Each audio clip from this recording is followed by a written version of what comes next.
Graça e paz, irmãos. Bom estarmos aqui louvando a Deus, podendo exaltar seu santo nome. Convido então a todos agora a separar esse tempo para dedicar ao Senhor. Que nesses dias de isolamento, irmãos, Deus nos ajude nessas dificuldades, né?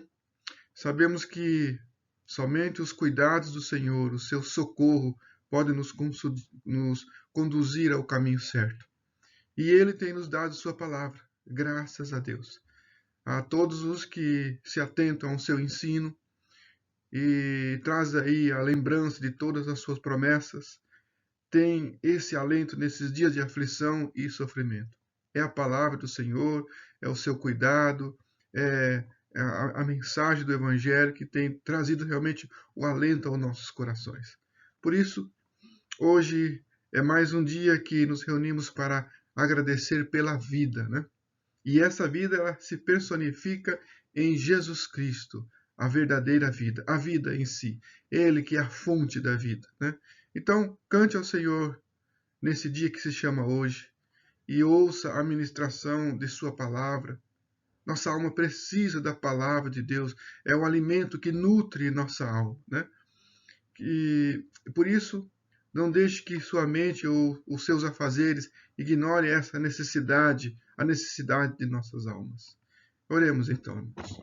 Ó Pai nosso, que está nos céus, em nome de Jesus, em uma sincronia em que a tecnologia nos proporciona nos dias de hoje, nos ajude, Senhor, a te cultuar nesta hora, com todas as igrejas que estão nos lares de nossos irmãos.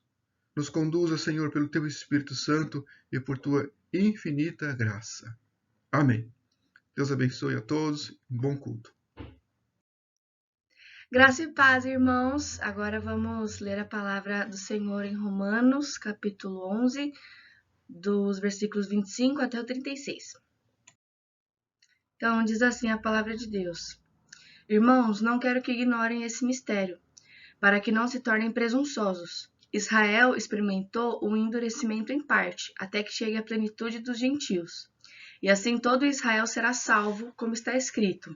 Virá de Sião o Redentor, que desviará de Jacó a impiedade. E essa é a minha aliança com eles quando eu remover os seus pecados. Quanto ao Evangelho, eles são inimigos por causa de vocês, mas quanto à eleição, são amados por causa dos patriarcas. Pois os dons e o chamado de Deus são irrevogáveis. Assim como vocês, que antes eram desobedientes a Deus, mas agora receberam misericórdia, graças à desobediência deles, assim também agora eles se tornaram desobedientes, a fim de que também recebam agora misericórdia, graças à misericórdia de Deus para com vocês. Pois Deus sujeitou todos à desobediência, para exercer misericórdia para com todos. Ó profundidade da riqueza da sabedoria e do conhecimento de Deus! Quão insondáveis são os seus juízos e inescrutáveis os seus caminhos! Quem conheceu a mente do Senhor? Ou quem foi seu conselheiro? Quem primeiro lhe deu para que ele o recompense?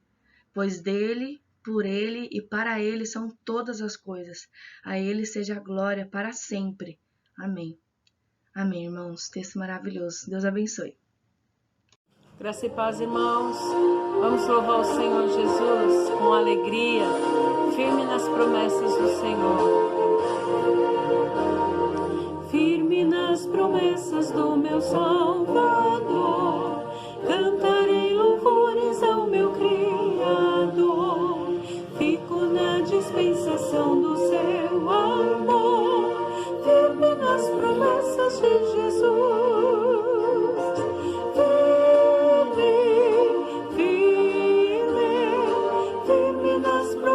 De Jesus, ó Cristo, firme, firme.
nossa esperança está em Cristo, na vinda de Jesus.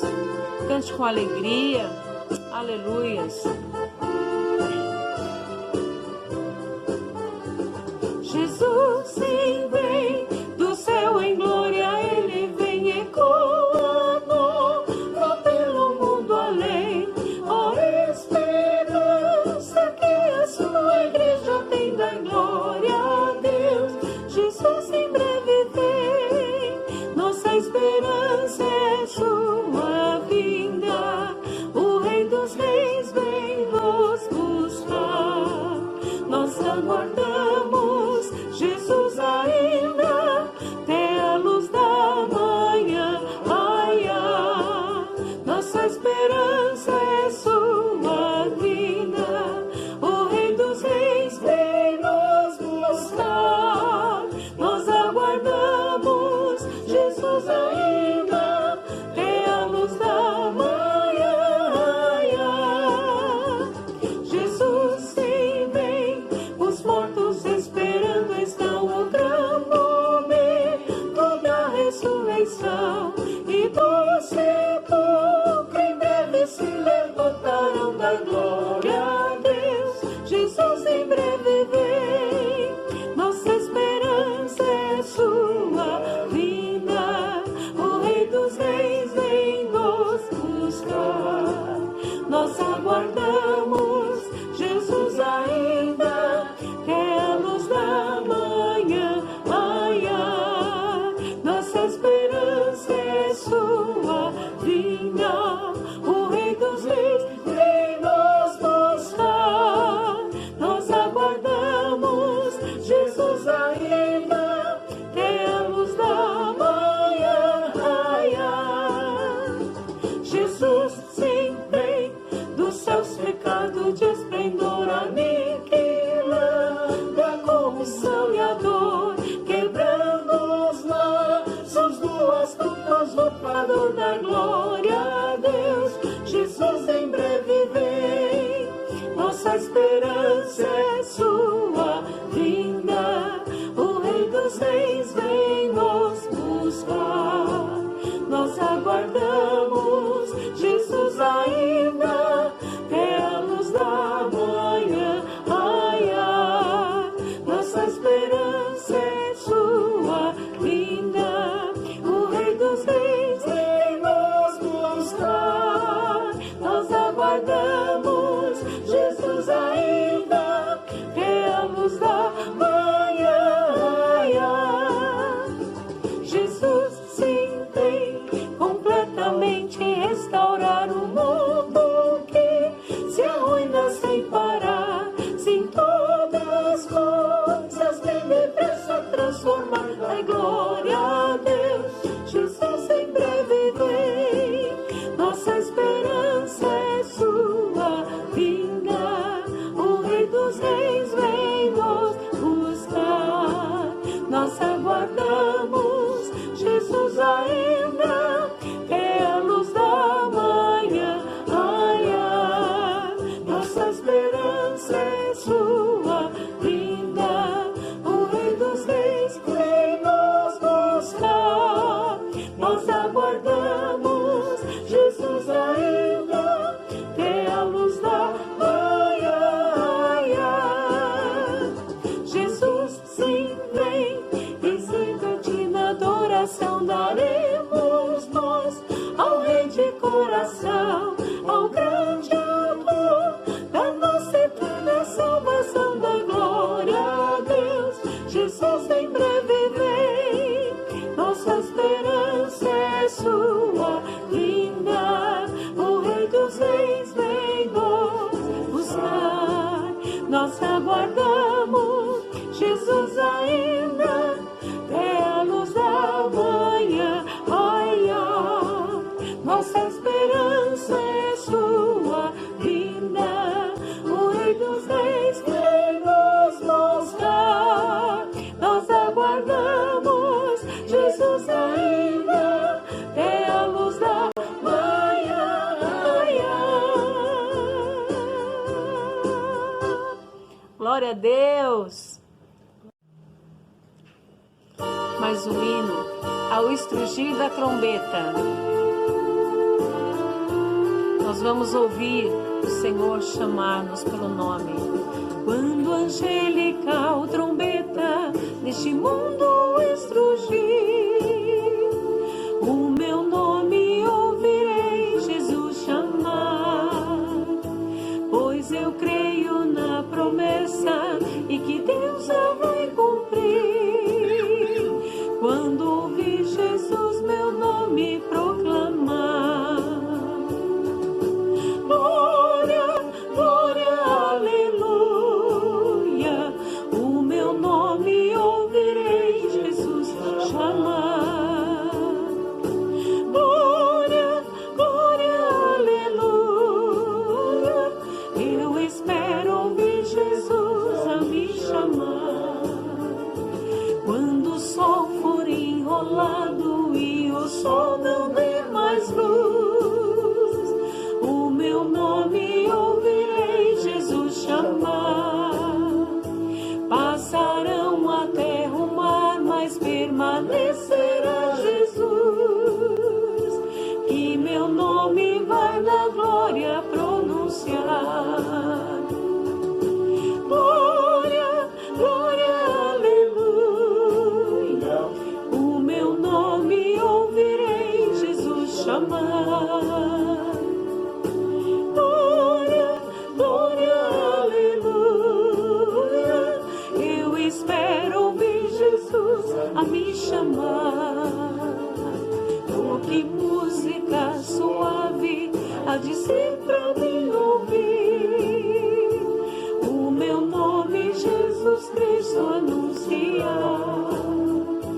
Oh, que gozo vai minha alma lá nos altos céus fruir, quando Cristo o meu nome proclamar. Glória, glória, aleluia, o meu nome ouvirei Jesus chamar. Glória, glória, aleluia, eu espero ouvir Jesus a nos chamar.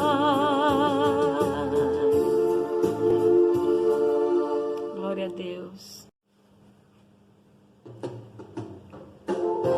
Queremos andar de valor em valor. Aleluias.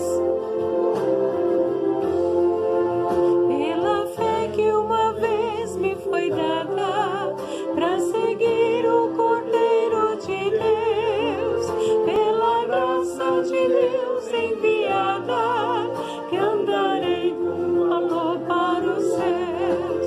Quero andar de valor em valor e seguir a Jesus meu Senhor, até que um dia receba no céu a coroa que me dará Deus. E quero vestir a armadura pra lutar com coragem e valor, pois aqui a peleja é dura contra as hostes do vil tentador. Quero andar de valor em valor e seguir a Jesus meu Senhor, até que um dia receba no céu a coroa que me dará Deus.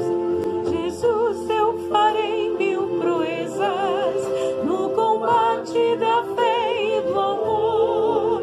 Nele tenho vigor e destreza pra lutar e pra ser vencedor. Quero andar de valor em valor e seguir a Jesus meu Senhor, até que um dia receba no céu a coroa que me dará Deus. Direi ao findar essa liça, combati o combate de amor, e coroa terei de justiça, que no céu me dará o Senhor. Quero andar de valor em valor e seguir a Jesus meu Senhor,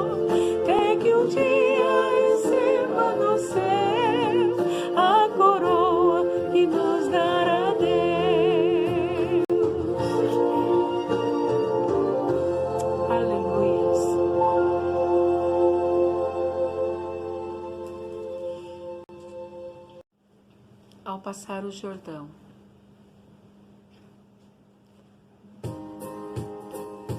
Quando o Jordão passar, os unidos, e entrarmos no céu, veremos lá, como a areia da praia, os remidos. Oh, que gloriosa vista será! Tantos como a areia da praia, tantos como a areia do mar, que gozo sentirá, todo salvo pois verá. Sim, tantos como a areia da praia. Quando virmos os salvos do mundo, que a morte jamais alcançará, se salvarem com gozo profundo, oh, que gloriosa vista será! Tantos como a areia na praia, tantos como a areia do mar, que gozo sentirá, todo salvo pois verá. Sim, tantos como a areia da praia. Lá na margem do rio da vida, onde paz e justiça haverá, nós veremos a terra prometida. Oh, que gloriosa vista será! Tantos como a areia da praia, tantos como a areia do mar, que gozo sentirá, todo salvo pois verá. Sim, tantos como a areia da praia. Quando Cristo Jesus contemplarmos, coroado no céu como está, e prostrado aos seus pés adorarmos, oh, que gloriosa vista será! Tantos como a areia da praia, tantos como a areia do mar, que gozo sentirá, todo salvo pois verá. Sim, tantos como a areia da praia. Aleluia. Deus abençoe, irmãos. Graça e paz aos irmãos, é um privilégio e uma alegria estar com os irmãos nesse domingo, onde, apesar das circunstâncias extraordinárias que envolvem o seio da igreja, nós ainda temos a possibilidade de prestar culto a Deus, de ouvirmos a sua palavra pelas redes sociais. Então, é um privilégio, é uma alegria e é o desejo do meu coração que possamos ser edificados pela palavra do Senhor, nesse domingo, nesse tempo que separamos para prestar culto a Ele. Quero continuar com os irmãos a exposição do livro de Jonas. Na primeira exposição vimos aí o versículo 1, 2 e 3, e agora nós vamos ver a partir do versículo 4 ao 17. O tema dessa mensagem é o Senhor, o protagonista. Então eu convido para que você, juntamente comigo, esteja aí lendo o texto de Jonas, livro do profeta Jonas, capítulo 1, do verso 4 ao 17. Mas o Senhor lançou sobre o mar um forte vento, e levantou-se uma tempestade tão violenta que parecia que o navio estava a ponto de se despedaçar. Então os marinheiros ficaram com medo e clamavam um ao seu Deus. cada um ao seu Deus. Lançaram no mar a carga que estava no navio, para que ela ficasse mais leve. Jonas, porém, havia descido ao porão do navio. Ali havia se deitado e dormia profundamente. O capitão do navio se aproximou de Jonas e lhe disse: "O que está acontecendo com você? Agarrado no sono? Levante-se, invoque o seu Deus. Talvez assim esse Deus se lembre de nós para que não pereçamos." Os marinheiros diziam uns aos outros: "Vamos lançar sortes para descobrir quem é o culpado desse mal que caiu sobre nós." Lançaram sortes, e a sorte caiu sobre Jonas. Então lhe disseram: "Agora nos diga, quem é o culpado por este mal que nos aconteceu? Qual é a sua ocupação? De onde você vem? Qual sua terra? E de que povo você é?" Jonas respondeu: "Eu sou hebreu e temo o Senhor, o Deus do céu, que fez o mar e a terra." Então os homens ficaram com muito medo e lhe perguntaram: "O que é isso que você fez?" Pois aqueles homens sabiam que Jonas estava fugindo da presença do Senhor, porque lhes havia contado. Então lhe perguntaram: "O que devemos fazer com você para que o mar se acalme?" Disseram isso porque o mar ia se tornando cada vez mais tempestuoso. Jonas respondeu: "Peguem-me e me lancem no mar. Então o mar ficará calmo, porque eu sei que por minha causa esta grande tempestade caiu sobre vocês." Em vez disso, os homens remavam, esforçando-se por alcançar a terra. Mas não podiam, porque o mar ia se tornando cada vez mais tempestuoso contra eles. Então clamaram ao Senhor e disseram: "Ah, Senhor, rogamos-te que não nos deixe perecer por causa da vida deste homem, e não faças cair sobre nós este sangue inocente. Porque tu, Senhor, fizeste o que foi do teu agrado." Em seguida, os marinheiros pegaram Jonas e o lançaram no mar. E a fúria do mar se acalmou. Então esses homens temeram muito o Senhor, ofereceram sacrifícios ao Senhor e fizeram votos. O Senhor ordenou que um grande peixe engolisse Jonas. E Jonas esteve 3 dias e 3 noites no ventre do peixe. Aqui lemos o livro do profeta Jonas, capítulo 1, do verso 4 ao 17. Quando perguntamos a alguém sobre o livro de Jonas, é muito comum ouvirmos respostas do tipo: "Ah, o livro de Jonas é aquele livro que fala sobre a história da baleia?" É o livro que fala sobre a história da baleia. Ou então: "Ah, é o livro que fala sobre a história do missionário Fujão?" Sim, também fala sobre a história do missionário Fujão. Mas também temos aquela ideia de que o livro de Jonas é um livro missionário. Sim, também, por que não dizer, é um livro missionário. Ele mostra-nos algumas coisas sobre essa área. Mas as pessoas, muitas vezes, elas negligenciam essa questão de que o livro de Jonas mostra como personagem principal, como protagonista da história, o Senhor. O Senhor é aquele que se levanta e vai a Jonas e comissiona Jonas. O Senhor é aquele que vai atrás de Jonas, ou vai de encontro a Jonas, quando ele foge. O Senhor é aquele que conduz todo o livro até a conclusão final no capítulo 4. Não é a baleia, não é Jonas, não são os ninivitas que são os personagens principais do livro de Jonas, ou que são as figuras mais importantes. Não, é o Senhor. Assim como em toda a história bíblica, como toda a história, o Senhor é aquele que mantém e que sustém a sua história. Nada escapa dos seus atributos e dos seus desígnios. E aqui, nesses versículos do capítulo 1, eu quero, juntamente com os irmãos, de uma forma muito sucinta, ver os 3 atos desse protagonismo de Deus.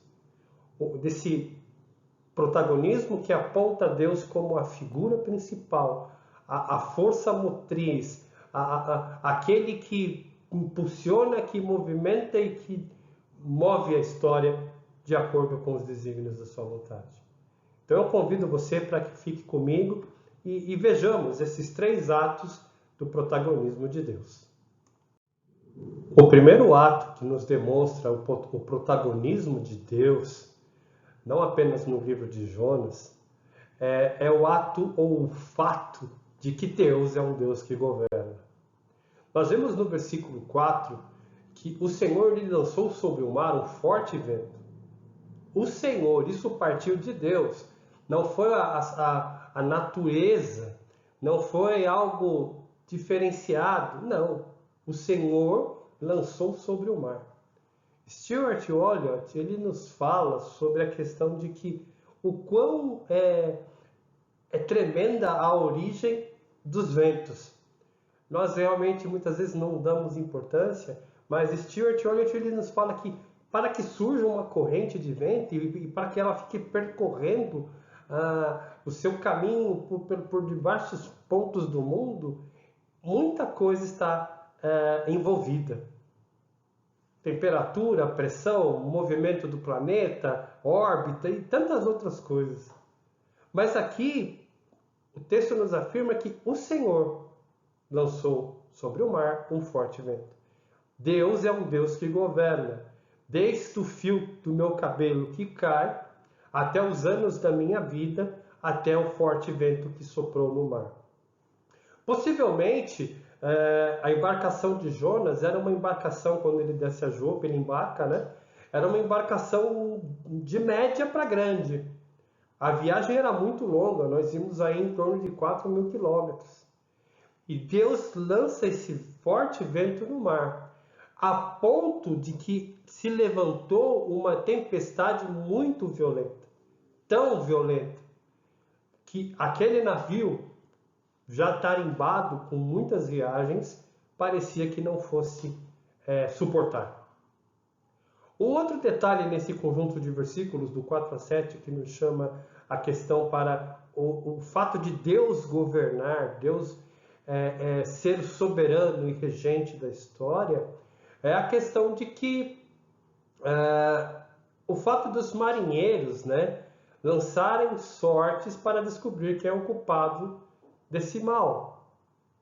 Eles eram marinheiros fenícios, ótimos marinheiros, conhecidos pela sua grande prática no mar. E eles estavam assim estranhando muito aquele tipo de tempestade, a violência daquela tempestade, aonde estavam ocorrendo. Para eles, que já tinham enfrentado inúmeras tempestades, aquilo não era normal. E eles pensam, olha, algum Deus está bravo com alguém aqui dentro desse barco. E a questão do governo de Deus? Eu sei agora que eu leio o texto, talvez Jonas soubesse, mas os marinheiros não sabiam. Você tem alguma dúvida de que Deus não saberia o resultado da sorte lançada? Você tem alguma dúvida de que, de repente, Deus já não havia determinado que essa sorte cairia sobre Jonas? E que isso seria um sinal para revelar aos marinheiros o porquê de tudo aquilo acontecendo? Sim, Deus, ele governa as ondas. Deus, ele governa essas coisas mais ordinárias, como o lançar de sortes para descobrir sobre quem está caindo esse mal no barco. Por que está caindo esse mal no barco? Você tem alguma dúvida de que a sorte lançada não cairia, que Deus não soubesse que a sorte lançada cairia sobre Jonas? Não, porque ele é um Deus que governa. Deus governa as ondas do mar, Deus governa o fio de cabelo que cai, aonde o pardal vai ter morada, Deus governa a órbita dos planetas, o sistema, como funciona as galáxias, o surgimento e a morte de galáxias e assim por diante. Esse Deus que chama Jonas é um Deus poderoso, é Yahvé ou Yahweh, o Senhor Todo-Poderoso. Deus é o Deus que governa a história. E isso nos dá um alento, porque sabemos que aqueles que temem ao Senhor não são lançados, não existe um acaso, não existe sorte no sentido de que, puxa vida, né? Como a gente vê, dei sorte de ter acontecido isso. Não. Os desígnios do Senhor estão profundamente arraigados na história. Os desígnios do Senhor estão profundamente arraigados a ponto de que a história conflua para a honra e glória dele. Tanto histórias individuais, como a minha vida, como a sua vida, como a vida de Jonas, como a história de nações, de povos, de líderes, de continentes e assim por diante. Nunca podemos esquecer que servimos a um Deus que governa. Não é um Deus que criou todas as coisas e sumiu, deixou-nos a nossa própria sorte. Não. Ele é um Deus que governa, que demonstra o seu poder, demonstra a sua majestade e está ouvindo aqueles que o buscam. Quer nos momentos de tempestade, como os marinheiros aqui fizeram, quer nos momentos em que de repente as coisas não estão tão ruins assim. Uma outra lição, e aí é um subitem, digamos, desse item, um Deus que governa, os marinheiros, eles tentam, né? Eles clamam cada um ao seu Deus, eles também lançam ao mar as suas cargas, né? Para que o barco fique mais leve. Os esforços humanos aqui não estavam resolvendo. E é louvável que os marinheiros estivessem todos imbuídos no mesmo propósito de se salvar, de salvar os passageiros. Mas a verdade é que cada um buscava o seu Deus e nenhuma resposta. Eles também tentavam aliviar o peso do barco, nenhuma resposta. E de repente nós vemos no meio de toda essa situação de caos e de marinheiros molhados até os ossos e clamando aos seus deuses e jogando um monte de tralhas fora, nós vemos um homem que estava no porão do navio, estava deitado e dormindo profundamente. Esse homem era Jonas. A sorte recairia sobre ele. E como é que, de repente, um homem consegue dormir numa situação dessa? Meus irmãos, no caso de Jonas, o pecado, o erro, o estar fora da vontade de Deus anestesia os nossos sentidos. É inconcebível numa situação de sobrevivência dessa, de uma situação de extremo perigo, que você durma, quando normalmente deveríamos juntar forças, ou ele deveria juntar força com os marinheiros para sobreviverem. Mas Jonas dormia. O pecado, ele anestesia os nossos sentidos, ele distorce a nossa visão, ele nos torna sonolentos para com as verdadeiras realidades e verdades que se nos apresentam para a vida. Jonas está dormindo. E vem o capitão num ponto de extrema lucidez, e olha só o que ele fala: levante-se, invoque o seu Deus. Ou seja, Deus havia lá no versículo 1, levanta-se e vai à grande cidade de Nínive. A mesma palavra que Deus usa para Jonas no chamado dele, o capitão usa aqui agora: levante-se e invoque o seu Deus. Uma coisa interessante aqui é que também nós vimos, né, Jesus lá em Mateus 12, citando o profeta Jonas. Houve um grande profeta, o maior de todos os profetas no Antigo Testamento, que também numa tempestade dormia no barco. Mas ele dormia porque estava cansado fisicamente, por fazer a vontade de Deus. E quando as pessoas o acordam, ele vem e domina a tempestade, e sujeita a tempestade. Jonas é um tipo de Jesus, mas é um antitipo, né? Porque ele dorme, ele está agarrado no sono, como diz o capitão, porque está ali fugindo de Deus, porque talvez a culpa, o medo, talvez as autocomiserações tenham ali feito com que ele ficasse desgostoso da vida e encarasse a morte como uma escapatória para o chamado de Deus. Mas a verdade é que dentro de todo esse contexto, nós vemos um Deus governante, um Deus que age, quer na tempestade, quer nas sortes lançadas, quer no sono de um profeta dorminhoco e fujão. Meus irmãos, nesse primeiro ponto, eu quero ressaltar a necessidade que eu e você temos de confiar que Deus é soberano, que Deus não é um Deus inerte, Ele escuta sim as suas orações, Ele escuta e Ele se interessa pela sua vida e pelo seu bem.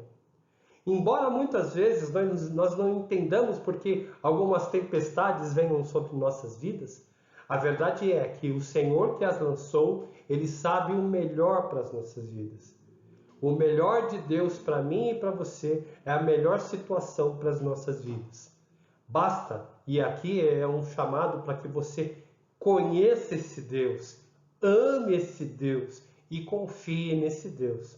Nesse Deus que não é um Deus sujeito à minha vontade, um Deus em quem eu mando, um Deus em quem eu compro, um Deus que se enquadra em padrões e modismos humanos. Não, esse é o Deus soberano, é o Senhor que criou todas as coisas, é o Senhor que nos enviou Jesus Cristo como nosso único e suficiente Salvador.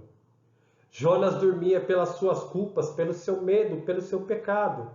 Uma outra questão aqui interessante, e rapidamente antes de partirmos para o ponto 2. Augusto Nicodemosópolis, ele comenta assim: com Jonas no barco tudo vai mal. E é interessante isso. Jonas está no barco e não só ele consegue ficar inerte ou indiferente a Deus. As pessoas ao redor começam também a ser alvos dessa presença desse homem chamado Jonas. A tempestade que estava acontecendo, Deus havia lançado porque ele estava à caça de Jonas. E as pessoas ao em volta também acabavam de alguma forma sofrendo por isso. Quando fugimos da presença de Deus, quando estamos longe da presença de Deus, sofremos, pagamos. Mas as pessoas ao nosso redor também acabam sofrendo e pagando. Meus irmãos, confiamos nesse Deus que governa. Amemos esse Deus que governa. Sirvamos a esse Deus que governa.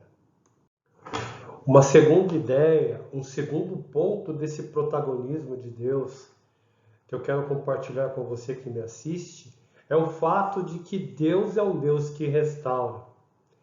Os ninivitas, eles estavam imersos no pecado, e Deus levanta um profeta para que vá até eles. Aqui, os marinheiros, cada um com o seu Deus, clamando o seu Deus, temendo as circunstâncias. Mas esse Deus que governa, que está sob o controle de todas as coisas, e aqui nem as coisas não tão boas e não tão más. Muitas vezes nós achamos que Deus está no controle e pregamos, e isso é fácil quando está tudo bem. Mas quando as coisas não estão tão boas, essa nossa convicção de que Deus governa, ela treme. Mas que o Senhor nos ajude a enxergar isso, mesmo nas situações ruins, que Deus é um Deus que governa e Deus é um Deus que restaura. Os marinheiros, eles perguntam, eles estão confrontando. O capitão chega ali para Jonas e fala: levanta, clama o seu Deus, por que você está dormindo aí, né?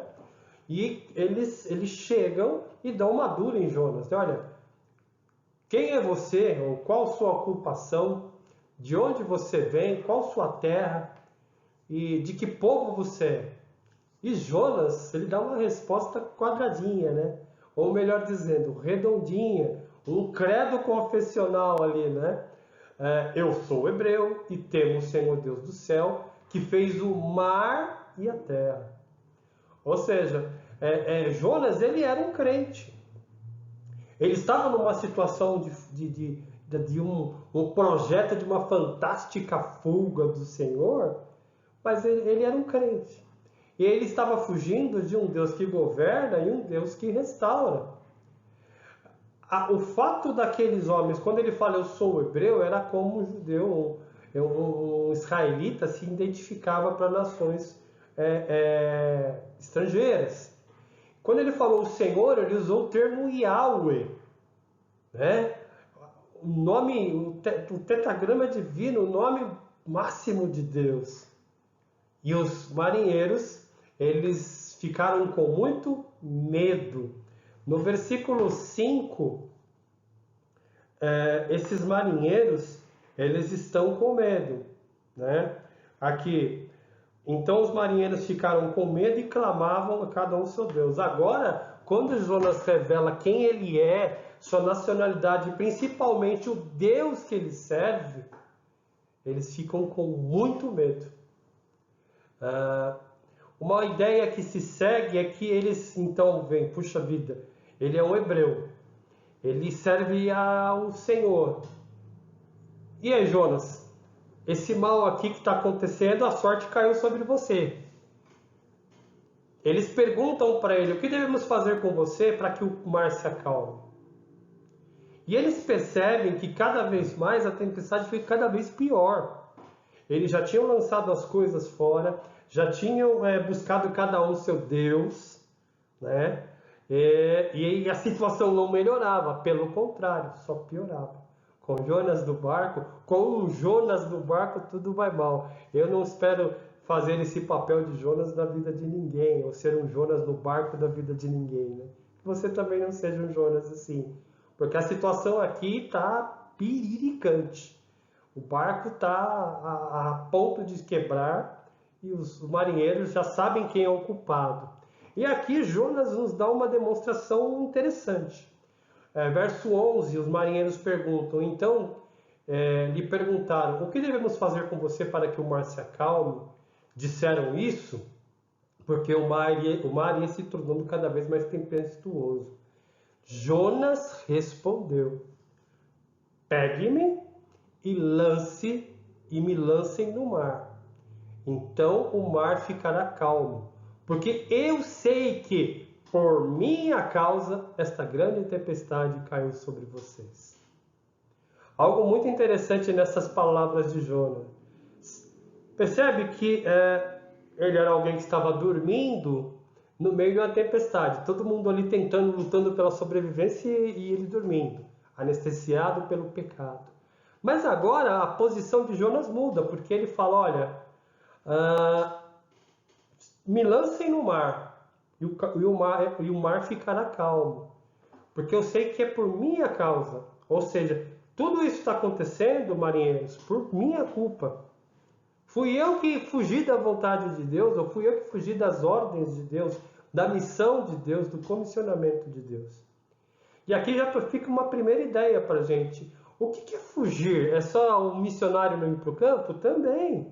Mas quando nós, eu e você, podemos fazer papéis de Jonas e fugirmos a ponto de que, por nossa causa, vir grandes tempestades, o Senhor lançar grandes tempestades na nossa vida ou na vida dos outros. Quando nós sabemos o que é certo segundo as Sagradas Escrituras e não o fazemos. Quando o Senhor nos fala por meio de sua palavra e nós não damos ouvido.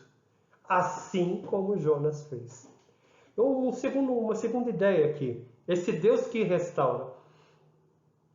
Percebam que Jonas, ele fala o seguinte, foi por minha causa. Ele não culpa os ninivitas, ele não culpa os marinheiros, ele não culpa Deus, ele não culpa a sua mãe, seu pai, seu tio, sua tia. Não, ele fala por minha causa. Eu pequei contra o Senhor. E aqui, para a gente, é algo muito importante. Precisamos muitas vezes da restauração de Deus. Muitas vezes estamos fugindo de Deus. Muitas vezes estamos pensando que estamos fugindo, né? Mas um grande início para a gente, uma grande oportunidade é quando a gente olha e admite as nossas culpas. Quando a gente olha e fala, eu pequei. Somente eu pequei contra o Senhor. Somente eu errei contra o Senhor. Porque eu sei que foi por minha causa. Não fica assim, eu errei, tá? Eu falei aquilo, mas o irmão, não. Eu fiquei irado, eu não paguei, por quê? Mas o governo, não. Olha, não estou indo na igreja, por que isso, por que aquilo, mas também, olha só, e joga a culpa no outro, não. Jonas nos dá um insight poderoso aqui de que Deus é um Deus que restaura. E o grande início disso é quando nós, motivados pelo seu Espírito, admitimos nossas culpas, confessamos os nossos pecados, reconhecemos a nossa pequenez na vida, nossa pequenez de caráter, nossa pequenez de fé, diante de um Deus todo-poderoso, um Deus glorioso, um Deus tremendo. Apesar de nós, Deus opera. Apesar de nós, Deus nos restaura. Deus restaura Jonas. E aqui começa, né, digamos aí, uma guinada até mesmo no livro. Os marinheiros, eles veem ali a questão, e é muito de forma embrionária, de que sem sacrifício não há perdão de pecados.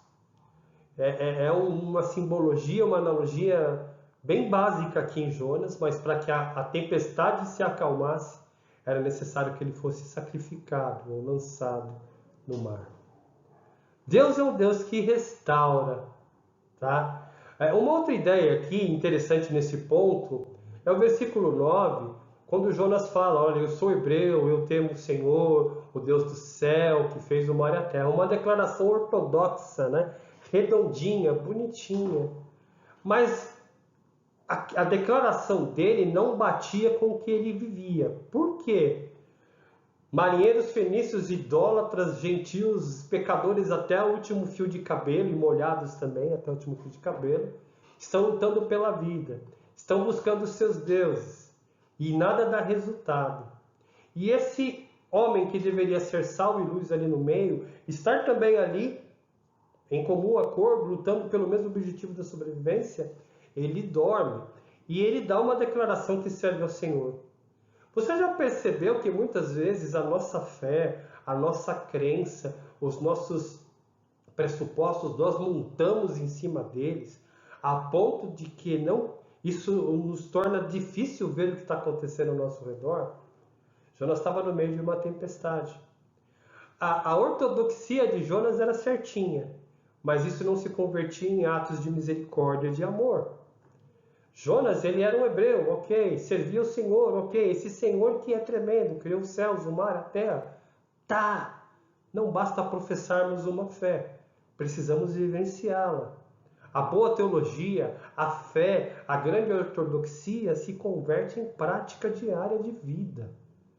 A boa fé, a boa ortodoxia, ela converte a nossa vida em algo melhor para a honra e glória de Deus.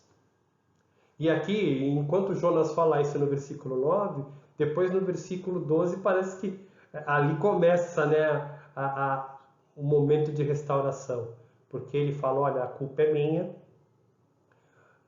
lance-me no mar e tudo vai ficar calmo, porque foi por minha causa que caiu esse mal sobre vocês. Nos arrependamos, confessemos nossos pecados, sem mimimi, sem tentar enganar Deus, sem showzinho, sem chororô. Senhor, eu pequei, eu vacilei, eu abri a guarda, isso vale para você e vale para mim. Deus é um Deus que restaura, e a restauração dele começa no momento em que seu Espírito nos convence da necessidade do arrependimento, da mudança de ideia, da conversão. Arrependimento é algo que para a vida do crente deve ser tão natural como respirar o ar puro da manhã. Deus é um Deus que governa, Deus é um Deus que restaura. Que eu e você confiemos nisso e partamos para o próximo ponto. O Senhor Deus, ele é o protagonista da história, não apenas do livro de Jonas, mas de toda a história, de toda a nossa realidade. Nada passa desapercebido dos seus decretos, nada passa alheio à sua vontade. Deus não é pego de surpresa, né? Deus não é pego de, desculpa o termo, de calça curta, jamais. Porque esse Deus protagonista, o motor, a sua vontade é o motor da história.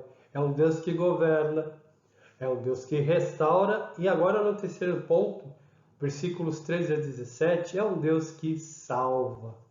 Os homens que estavam com Jonas no barco, estavam fazendo de tudo para que, de repente, o barco suportasse o tamanho das intempéries. Eles já haviam percebido que aquela tempestade não era normal, portanto que cada um clamava o seu Deus. O capitão do barco ordenou a Jonas que levantasse e clamasse também ao seu Deus. Eles tiraram sortes e em algum dado momento Jonas revela a eles, né? Eles tiraram sorte, deu que o problema era com Jonas. E Jonas em algum determinado momento revela a eles o porquê que eles estavam fugindo do Senhor. E agora, nós vimos agora há pouco que Jonas ele pede para que seja lançado do barco. E agora nós vemos que os homens, com esses marinheiros fenícios, cada um com seu Deus, eles se esforçam mais ainda. Eles, para alcançar a terra, eles talvez tenham tentado voltar para o porto de Jope, mas eles não podiam. Porque, de novo, o mar ia se tornando cada vez mais tempestuoso contra eles. A situação ia de mal a pior. Uma coisa que é interessante nesse ponto da história, no versículo 5, aqueles homens, eles ficavam com medo e clamaram cada um ao seu Deus. Tá bom?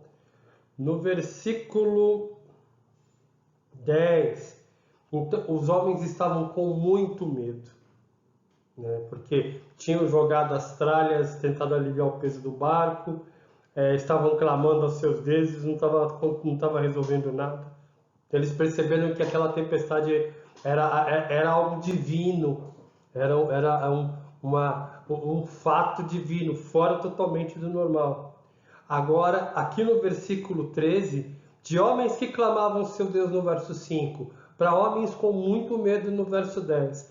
Agora esses homens remavam, eles se esforçavam para voltar para a terra, não conseguiam, e então, versículo 14, clamaram ao Senhor. Aqueles homens, os marinheiros, eles encontraram o Deus verdadeiro na situação de extremíssima dificuldade e alto risco de morte. Eles então clamaram ao Senhor e disseram, eles clamam a Deus, né? E eles oram a Deus. Olha que coisa tremenda. Ah, Senhor, rogamo-te que não nos deixe perecer por causa da vida deste homem, este homem Jonas, que já havia se pronunciado culpado por tudo que estava acontecendo. E eles ainda falam, não faça cair sobre nossas mãos esse sangue inocente, ou seja, o fato deles jogarem Jonas fora do barco. Porque tu, Senhor, fizeste o que foi do teu agrado. Esses pecadores gentios, fenícios, idólatras, eles conseguem ter uma visão de Deus muitas vezes maior do que Jonas, porque olha só, tudo que o Senhor fez foi do teu agrado. Percebem que esses fenícios marinheiros, muitas vezes eles têm mais sobriedade e clareza da situação do que o próprio crente na história? É impressionante isso. Eles estavam com muito medo, eles buscaram seus deuses e agora, a partir do verso 14, eles têm um encontro com o Deus verdadeiro. Nas situações mais difíceis e mais apertadas, podemos encontrar a Deus como esses marinheiros. Nas situações mais complicadas, o Senhor está ali e ouve a oração daqueles que clamam. Por isso, nesse momento de dificuldade, se você estiver no meio de uma tempestade na sua vida, independente, você é um cristão, você não é cristão, clame a Deus. Ore a Deus, faça como esses marinheiros fenícios. Ore ao Senhor, clame ao Senhor, rogue o favor de Deus em sua vida. O Senhor é um Deus que governa, é um Deus que restaura e é um Deus que salva. Nenhuma oração passa desapercebida à santa audição de Deus. Esses marinheiros, eles oram e em seguida eles pegam Jonas e lançam no mar. E a fúria do mar se acalmou. O nosso Senhor Jesus Cristo, o grande profeta, o maior de todos os profetas, ele, com uma ordem, ele ordena e o mar se acalma. Aqui, Jonas é lançado no mar, conforme havia preconizado, e o mar se acalma. Esses homens, os marinheiros, eles temeram a Deus. E olha que progressão legal. Eles clamavam aos seus deuses, verso 5. Eles tinham muito medo no verso 10. Agora no verso 14, eles deixam de clamar seus deuses e clamam ao Senhor. E rogam ao Senhor, tá bom? E agora no verso 16, eles temeram muito. Eles não temeram ao Senhor, temeram muito ao Senhor. E ainda ofereceram sacrifícios. Aqueles homens encontraram o Senhor no lugar que talvez muitos de nós nem imaginaríamos poder encontrar. E é isso que eu convido você a fazer. Busca o Senhor nos momentos das tempestades, no ardor da febre. Busca o Senhor. Confie no Senhor, porque o Senhor é um Deus que governa, é um Deus que restaura, é um Deus que salva. Esses marinheiros foram salvos. Não apenas salvos da tempestade provocada pelo próprio Senhor, mas eles tiveram um encontro real e verdadeiro com o próprio Senhor. As tempestades da vida, muitas vezes, são andadas pelo Senhor. Muitas vezes, algumas pregações falam, o Senhor não manda adversidades, o Senhor não pode mandar o que é mal. Uma tempestade, para o marinheiro, é o pior momento da vida dele, é a pior desgraça que o Senhor mandou. Lembre-se de José do Egito, quando o Senhor ele é preso injustamente, ele vai preso, primeiro ele é jogado ali num buraco pelos irmãos injustamente, depois ele vai para a casa de Potifar, ele é preso injustamente, e uma sucessão de coisas injustas. E você vê lá no Gênesis 50, José falando, olha, isso tudo veio para que houvesse salvação. Outros tantos homens do Senhor, Daniel, Sadraque, Mesaque e Abednego, o Senhor os colocou em situações adversas e o nome do Senhor foi glorificado. O Senhor manda tempestades para que muitas vezes nos aproximemos dele. Eles fizeram sacrifícios e votos. A salvação veio aos marinheiros. O Senhor, é o finalzinho do versículo aí, tá bom? Ele ordenou que um grande peixe engolisse Jonas. De novo aqui, a soberania de Deus. Ele ordena ao mar, né, ele manda o vento, né, que cria uma grande tempestade. As sortes ali que determinaram, que indicaram Jonas, o Senhor estava por trás daquilo, do resultado. E agora, o Senhor ordena ao peixe, a um grande peixe, possível, assim, o maior peixe que a gente tem é uma baleia cachalote, né? Teria que ser esse tipo de peixe, dos que a gente conhece, tá bom? A gente não conhece aí nem 50% de todo o mar, de todo o oceano que existe no nosso planeta. Tem bichos lá nas profundidades que a gente nem imagina, tá? Mas aqui nós temos o Senhor ordenou um grande peixe que engolisse Jonas. Repare, muitas vezes as pessoas elas pensam que isso foi um castigo, né? Pensam que o Senhor está punindo Jonas. Não! Isso é a salvação do Senhor na vida de Jonas. É a preservação do Senhor na vida de Jonas. O peixe engole Jonas. Jonas fica 3 dias ali. E ele permanece ali 3 dias e 3 noites no ventre do peixe. Esse Deus que salva, ele demonstra o seu amor por meios, caminhos e formas que eu e você não imaginamos.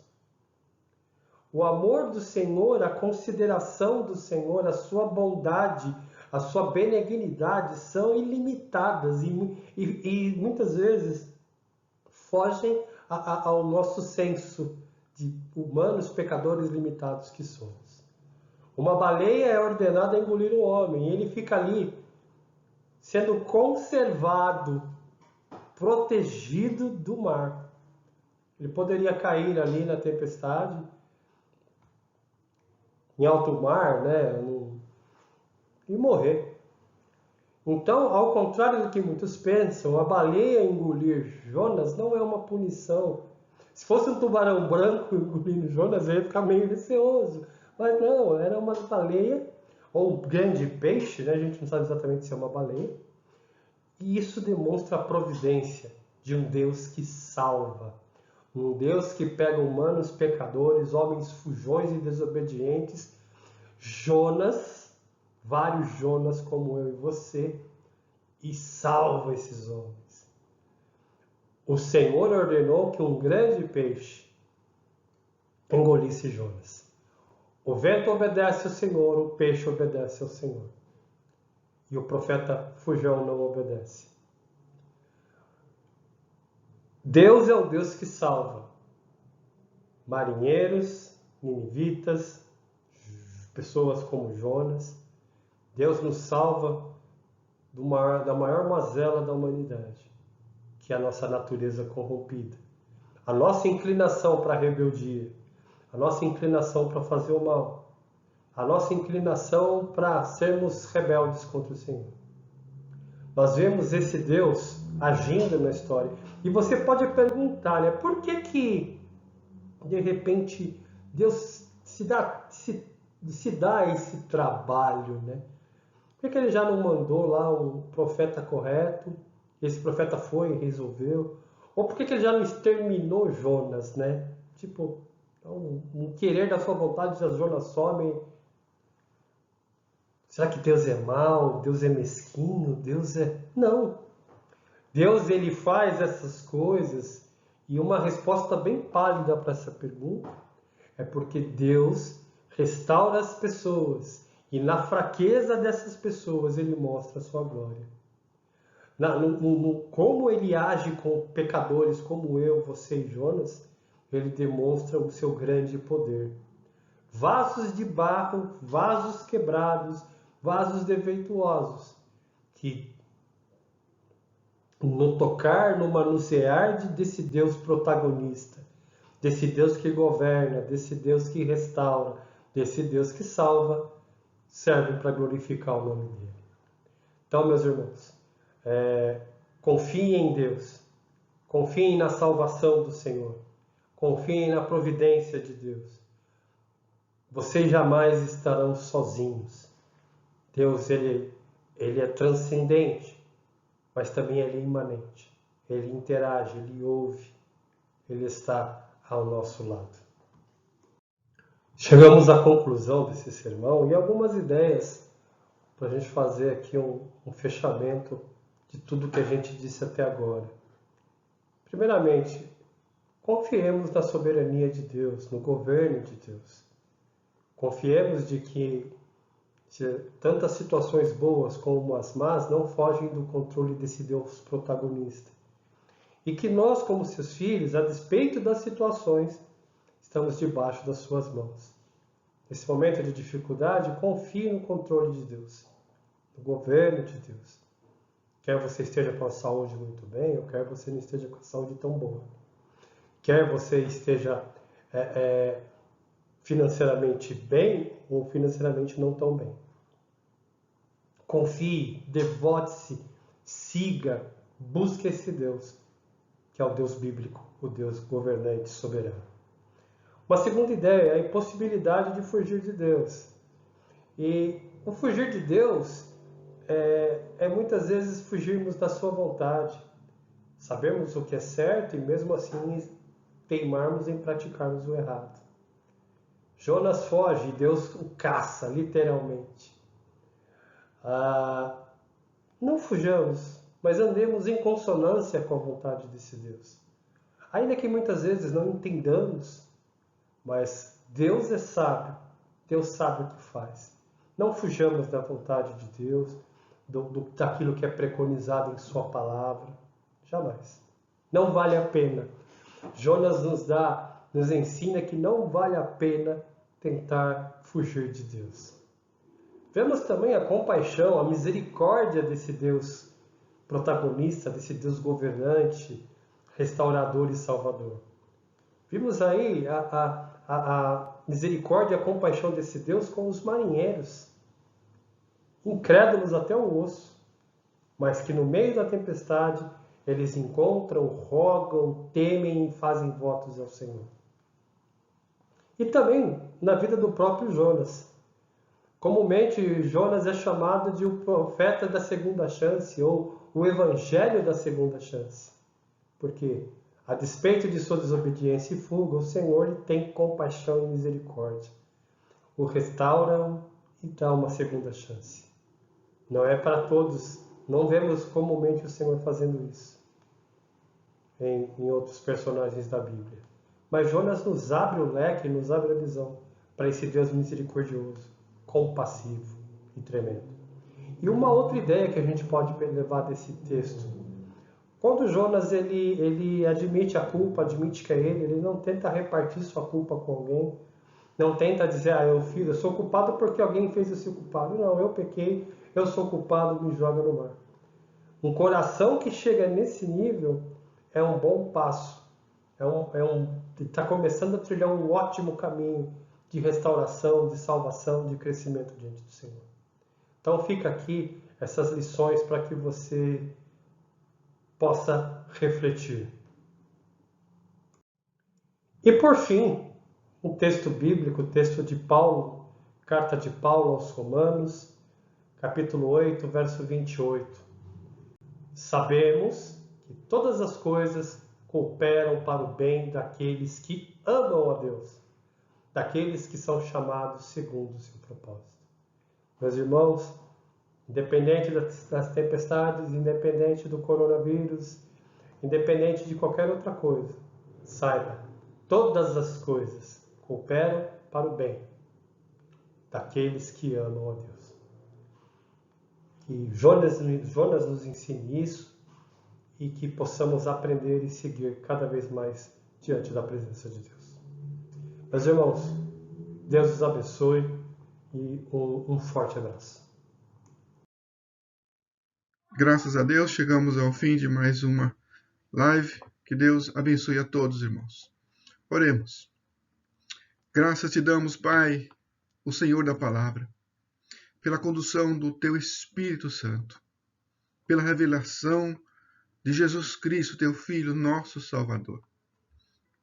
Tu és o único Deus, Senhor, forte, poderoso, o Senhor dos céus e da terra. Nos ajude a guardar a Tua Palavra em nossos corações, para não pecarmos contra Ti. Conduz-nos debaixo de Teu governo, ó Rei dos Reis. Dê-nos o pão nosso de cada dia. Perdoa nossos pecados, assim como temos perdoado aqueles que nos ofendem. Fortalece-nos, Senhor, nesses dias, para que possamos resistir o dia mau. A Ti toda a honra e toda a glória, porque Teu é o reino, ó poderoso Deus. Assim seja. Nossa segurança, Pai, está em Teu grande amor que nos amou. Nossa esperança está na graça de Jesus Cristo, nosso Senhor. Só as consolações do Teu Espírito Santo nos traz a verdadeira paz, a paz de Deus, a paz de nosso Senhor Jesus Cristo. Amém. Deus abençoe, irmãos, na graça e na paz de Jesus Cristo, nosso Senhor.